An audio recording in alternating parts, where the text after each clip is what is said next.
Welcome, everyone.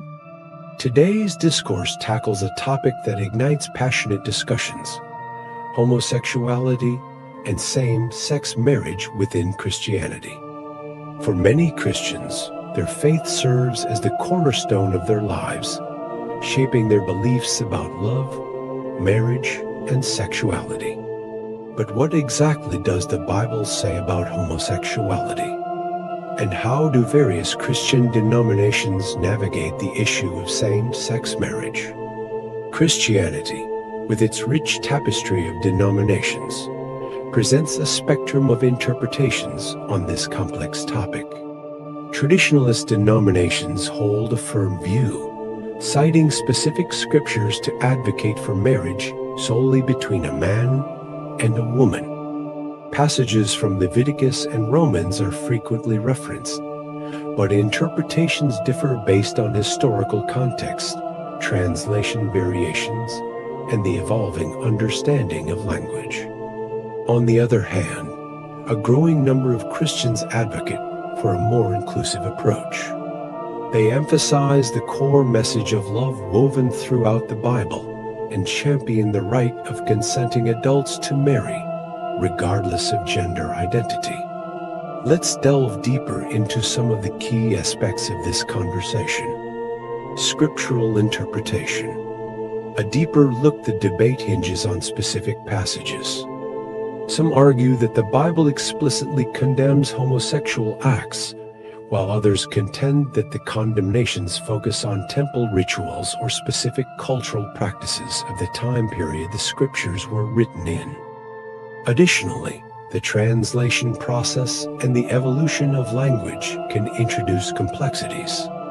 For instance, the Hebrew word arsenokoitai, used in some translations of Leviticus, is debated. Some interpret it as a broad condemnation of homosexual acts, while others argue it refers to specific exploitative sexual practices within a patriarchal society.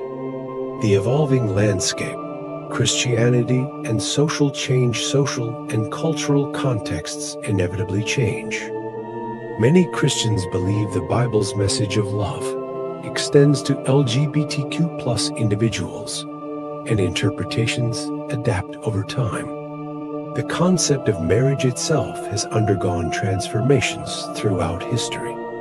The emphasis on procreation as the sole purpose of marriage has given way to a more holistic understanding that prioritizes love, commitment, and mutual support. Similarly, evolving understandings of human sexuality leads some Christians to believe the Bible's message should be interpreted through a lens of inclusivity. The importance of love and inclusion, the core of Christianity. At the very heart of Christianity lies the fundamental principle of love for God and neighbor. Many Christians believe this translates to creating welcoming and inclusive communities where everyone feels accepted and valued. Some argue that excluding LGBTQ+ individuals from marriage contradicts this core principle. They advocate for a more expansive interpretation of marriage that celebrates committed, loving same-sex relationships. This interview explores the issue of homosexuality in Christianity. We hear from a scholar specializing in biblical Hebrew, a theologian with traditional views, and a member of the LGBTQ+ Christian community. Good day, ladies and gentlemen. Today, we're privileged to have a diverse panel of guests to delve into the intricate realms of biblical Hebrew and its implications in contemporary theology, particularly in the context of LGBTQ+ inclusion within Christianity. Let's start by introducing our esteemed guests. Firstly, we have Dr. Rachel Levi, a distinguished scholar specializing in biblical Hebrew. Welcome, Dr. Levi. Thank you for having me. Our second guest is Reverend Michael Thompson, a theologian with a traditional view on Christian doctrine. Pleasure to be here. Next, we have Pastor Sarah Jenkins, known for his inclusive views within Christianity. Thank you for having me. It's an honor to be here. And last, but certainly not least, we have Alex Ramirez, a member of the LGBTQ plus Christian community. Welcome, Alex. Thank you for having me. I'm glad to be here. Now, let's dive into our discussion.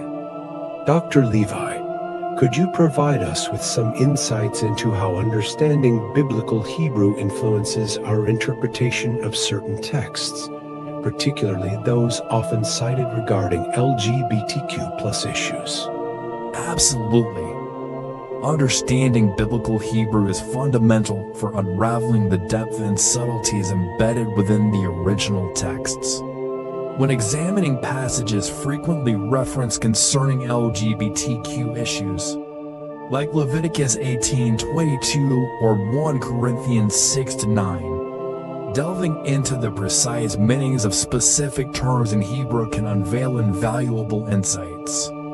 The intricacies of the language shed light on the intended message and its contextual application.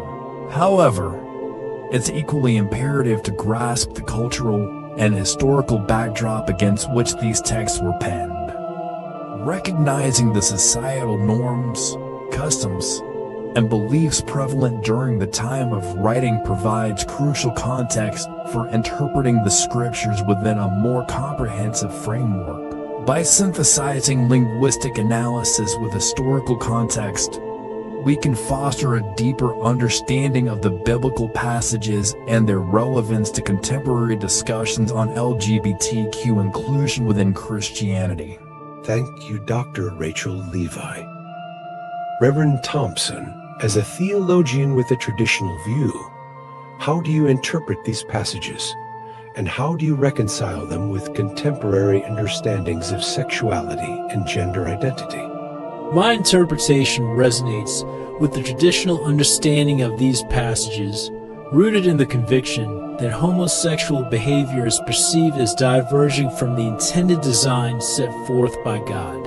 However, amidst this adherence to traditional perspectives, I uphold a profound belief in the paramount importance of demonstrating love and compassion towards all individuals, irrespective of their sexual orientation or gender identity. While maintaining fidelity to the scriptural teachings, I advocate for a compassionate approach that embodies the core values of Christianity, emphasizing empathy, understanding, and unconditional acceptance. This dual commitment to tradition and compassion seeks to strike a delicate balance where adherence to theological principles coexists harmoniously with a steadfast commitment to love and inclusivity, echoing the teachings of Christ himself. Thank you, Reverend Michael Thompson.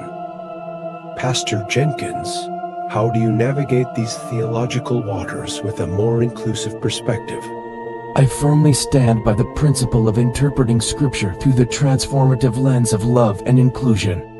While I hold deep reverence for the sacredness of the biblical text, I am acutely aware of the imperative for contextual interpretation, recognizing the fluidity and evolution of our comprehension of human sexuality over time. Embracing this dynamic perspective, my ministry is dedicated to fostering an environment of unconditional acceptance and affirmation for the LGBTQ+ community within the Christian faith. By weaving together theological insight with compassion and understanding, we endeavor to create a space where all individuals feel valued, celebrated, and embraced as beloved children of God, irrespective of their sexual orientation or gender identity. This holistic approach seeks to embody the essence of Christ's teachings, cultivating a community founded on love, empathy, and genuine inclusion. Thank you, Pastor Sarah Jenkins. Alex, as a member of the LGBTQ+ Christian community, how do you reconcile your identity with potentially conflicting interpretations of Scripture? Navigating the intersection of faith and identity is undeniably a multifaceted odyssey, replete with nuanced challenges and profound revelations. For me, solace emerges from embracing progressive interpretations of Scripture that place paramount emphasis on the principles of love and inclusion. Amidst the complexities inherent in this journey, I steadfastly cling to the belief in the transformative potency of faith and the irreplaceable support of a nurturing community. It's an ongoing pursuit of finding authentic acceptance and a sense of belonging within the framework of my faith, all while remaining authentically true to myself. I harbor an unwavering conviction that God, in divine wisdom, fashioned me precisely as I am, instilling within me a unique identity imbued with inherent dignity and worth. Discovering a church community that not only embraces my faith, but also affirms and celebrates my identity has proven to be an invaluable blessing and sanctuary where my spirit finds nourishment and my soul finds resonance. In this sacred space, the harmony between faith and identity is not merely acknowledged, but celebrated, serving as a beacon of hope and affirmation on my journey of self-discovery and spiritual growth. I extend my heartfelt gratitude to each of you for contributing your profound insights to this enlightening discussion. The discourse we've engaged in sheds light on the intricate interplay between biblical Hebrew, theology, and the imperative of LGBTQ+ inclusion within Christianity. It's abundantly clear that navigating this terrain demands meticulous attention, open-hearted dialogue, and a willingness to grapple with the complexities inherent in these intersecting realms. Your contributions have enriched our understanding and underscored the importance of fostering an environment where diverse perspectives are welcome and respected. I am genuinely appreciative of the depth of insight and thoughtfulness each of you has brought to this conversation. Your willingness to share your perspectives has undoubtedly enriched our collective understanding and propelled us forward on the path towards greater inclusivity, empathy, and understanding within the Christian community. The conversation on homosexuality and same-sex marriage in Christianity is a continuous one. Strong viewpoints exist on both sides. By fostering understanding, emphasizing love, and embracing open dialogue, we can move towards a more inclusive future within the Christian faith. Thank you for joining us.